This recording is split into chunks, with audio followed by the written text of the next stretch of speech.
पश्चिम बंगाल में बीजेपी की परेशानी खत्म होती नजर नहीं आ रही है। एक वक्त में सूबे में जीत का दम भरने वाली बीजेपी को जब से हार मिली है, तब से पार्टी में उथल पुथल मची है। एक तरफ बाहरी बनाम भीतरी की जंग छिड़ गई है, तो दूसरी तरफ नेता अब टीएमसी में वापसी की इच्छा जाहिर कर रहे हैं, जिसके बाद बीजेपी टेंशन में आ गई है। राजनीति भी बड़ी अनिश्चितता से भरी हुई है।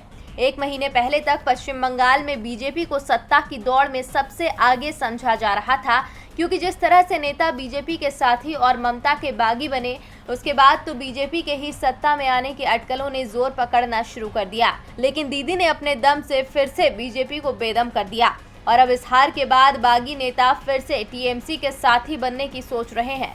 चुनाव के वक्त बीजेपी में गए ज्यादातर नेता अब वापस टीएमसी को ही अपना माई बाप बता रहे हैं।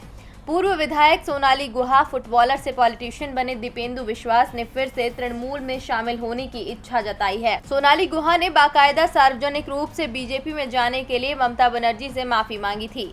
इनके अलावा भी कई नामों की चर्चा है। इन सभी घटनाओं के बीच अब टीएमसी से बीजेपी में गए पार्टी वर्कर सार्वजनिक रूप से माफी मांगते देखे जा रहे हैं। बाकायदा गली गली माइक से माफी मांगते हुए कह रहे हैं कि बीजेपी में जाना उनकी भूल थी, अब वापस से वो टीएमसी में आना चाहते हैं। टीएमसी के संपर्क में चल रहे विधायकों की संख्या 10 से लेकर 33 तक कही जा रही है।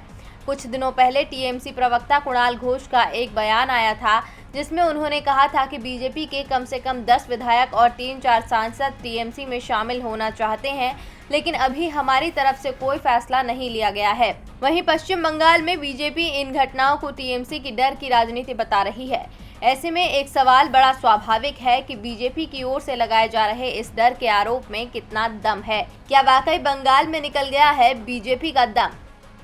डीबी लाइव की रिपोर्ट।